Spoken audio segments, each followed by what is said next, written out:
Halo, perkenalkan nama saya Wiji Nur Komariah, NIM 2210417625. Nah, di video kali ini saya akan membahas mengenai sampel dan populasi. Bagaimana cara kita menentukan sampel atau responden dalam penelitian kuantitatif. Langsung saja. Populasi adalah wilayah generalisasi yang terdiri atas objek, subjek yang mempunyai kualitas dan karakteristik tertentu yang ditetapkan oleh peneliti untuk dipelajari dan kemudian ditarik kesimpulannya. Nah, jadi populasi itu bukan hanya orang, tetapi juga objek dan benda-benda alam yang lain. Populasi juga bukan sekedar jumlah yang ada pada objek atau subjek yang dipelajari, tetapi meliputi seluruh karakteristik sifat yang dimiliki oleh subjek atau objek itu. Nah, misalnya akan melakukan penelitian di sekolah X, maka sekolah X ini merupakan populasi. Sekolah X mempunyai sejumlah orang atau subjek dan objek yang lain. Hal ini berarti populasi dalam arti jumlah kuantitas.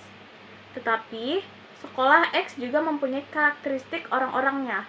Misalnya, motivasi kerja, disiplin kerjanya, kepemimpinannya, iklim organisasinya, dan lain-lain. Dan juga mempunyai karakteristik objek yang lain. Nah, misalnya kebijakan prosedur kerja, tata ruang kelas, lulusan yang dihasilkan, dan lain-lain.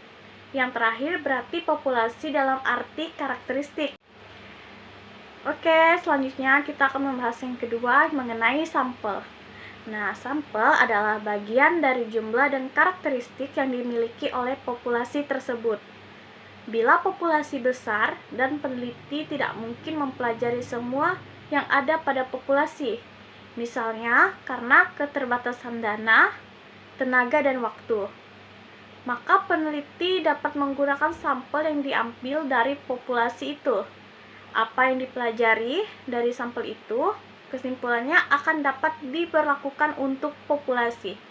Untuk itu, sampel yang diambil dari populasi harus betul-betul representatif, artinya mewakili.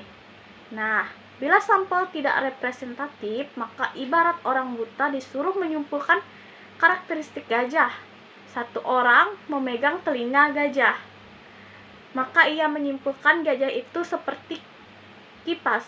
Orang kedua memegang badan gajah, maka ia menyimpulkan gajah itu seperti tembok besar.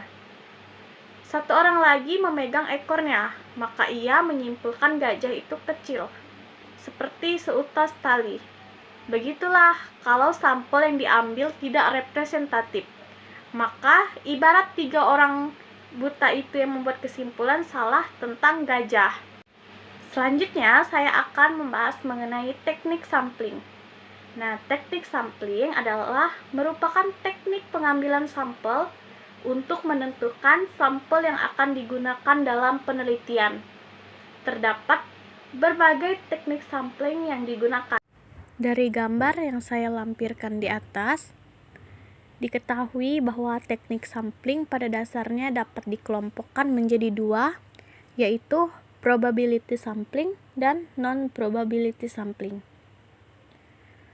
Probability sampling meliputi simple random, proportionate stratified random, disproportionate stratified random, dan area random.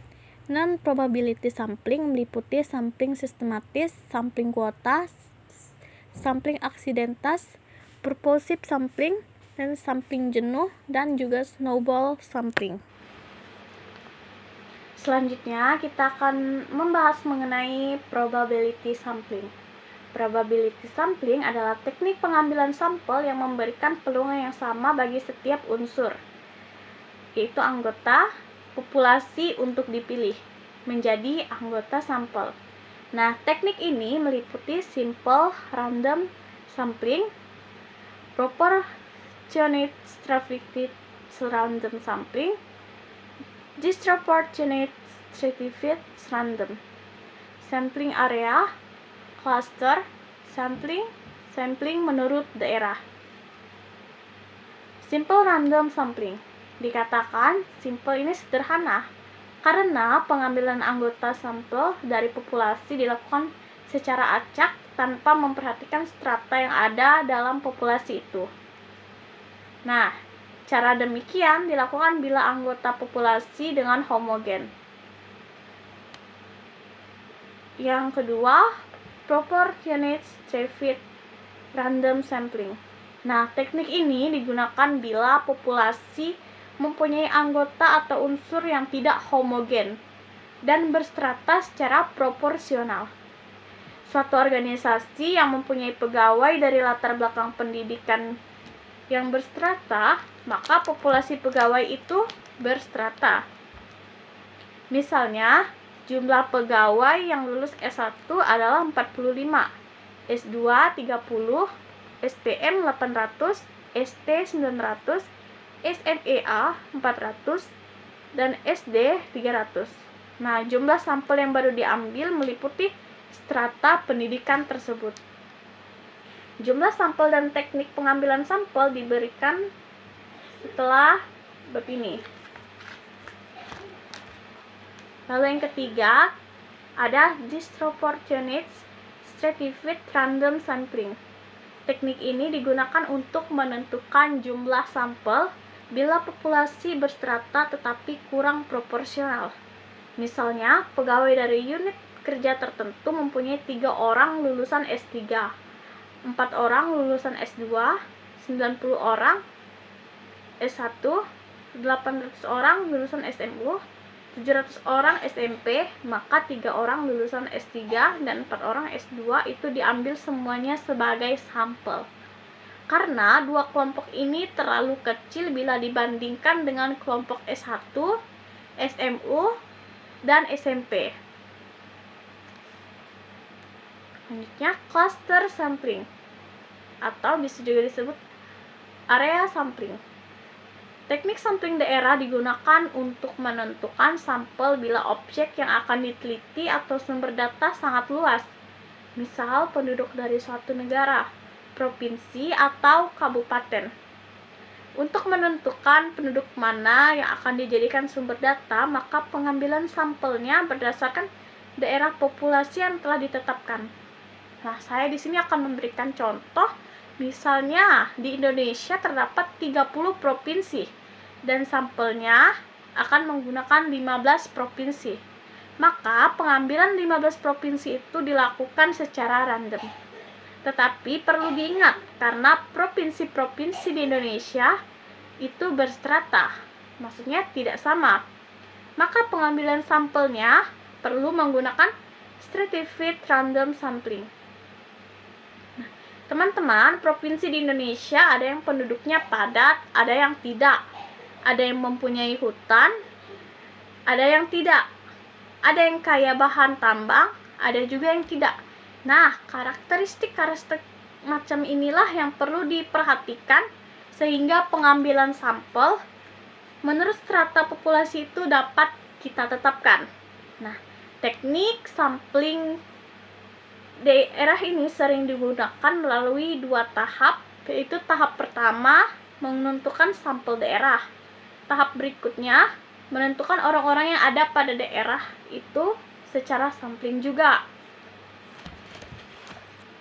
Begitu.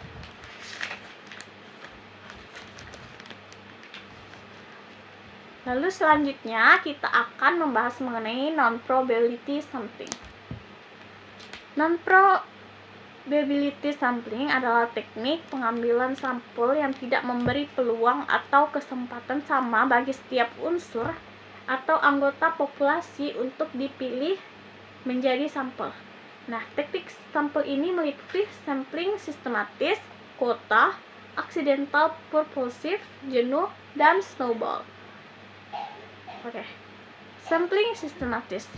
Nah, sampling sistematis adalah teknik pengambilan sampel berdasarkan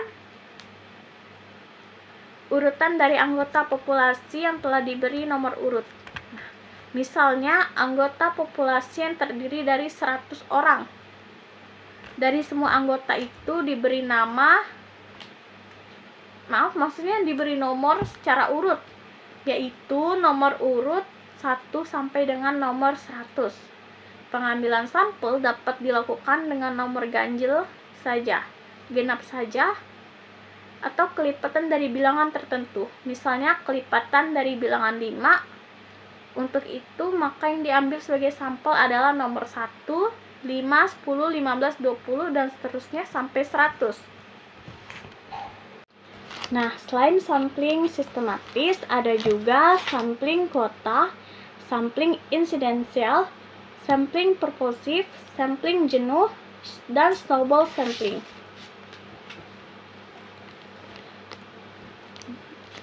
Lalu, bagaimanakah menentukan ukuran sampel? Jumlah anggota sampel sering dinyatakan dalam ukuran sampel. Jumlah sampel yang diharapkan 100% mewakili populasi adalah sama dengan jumlah anggota populasi itu sendiri. Jadi, bila jumlah populasi 1000 dari hasil penelitian ini akan diberlakukan untuk 1000 orang tersebut tanpa adanya kesalahan, maka jumlah sampel yang diambil sama dengan jumlah populasi tersebut, yaitu 1000 orang. Makin besar jumlah sampel mendekati populasi, maka peluang kesalahan generalisasi semakin kecil, dan sebaliknya makin kecil jumlah sampel menjauhi populasi, maka makin besar kesalahan generalisasi diberlakukan umum. Beberapa jumlah anggota sampel yang paling tepat digunakan dalam penelitian. Nah, dari pertanyaan itu, jawabannya adalah tergantung pada tingkat ketelitian atau kesalahan yang dikehendaki. Tingkat ketelitian atau kepercayaan dikehendaki sering tergantung pada sumber dana, waktu, dan tenaga yang tersedia. Makin besar tingkat kesalahan, maka akan semakin kecil jumlah sampel yang diperlakukan, dan sebaliknya. Maka kecil tingkat kesalahan, maka akan semakin besar jumlah anggota sampel yang diberlakukan sebagai sumber data. Apa saja sih contoh yang menentukan ukuran sampel? Nah, teman-teman, salah satu contohnya adalah akan dilakukan penelitian untuk mengetahui tanggapan kelompok masyarakat terhadap pelayanan yang diberikan oleh pemerintah daerah tertentu.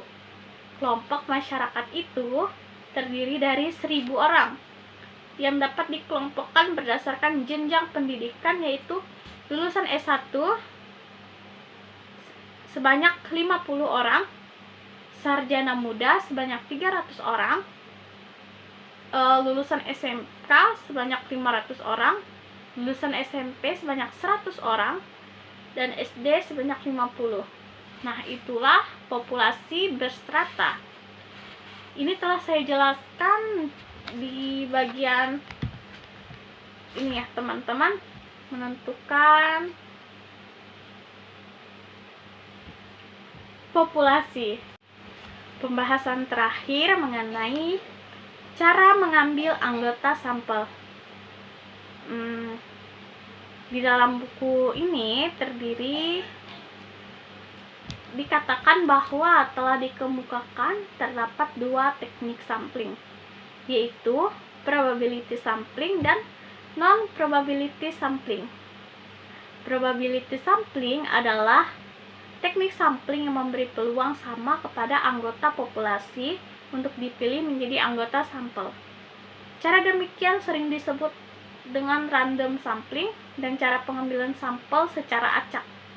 Nah, pengambilan sampel secara random atau acak dapat dilakukan dengan bilangan random, komputer, maupun dengan undian. Bila pengambilan dilakukan dengan undian, maka setiap anggota populasi diberi nomor terlebih dahulu, sesuai dengan jumlah anggota populasi.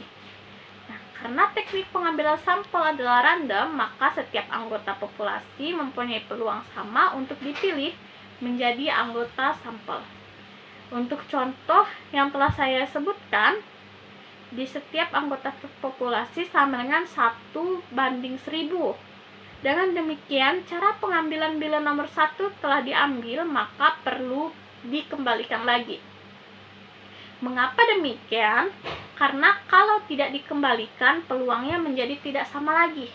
Misalnya, nomor pertama tidak dikembalikan lagi, maka peluang berikutnya menjadi 1/1000 dikurang 1 sama dengan 1/999. Peluang akan semakin besar bila yang telah diambil tidak dikembalikan. Bila telah diambil, keluar lagi, dianggap tidak sah dan dikembalikan lagi. Nah, baiklah, demikian yang dapat saya sampaikan dan saya bahas di presentasi saya kali ini. Baiklah, sampai jumpa.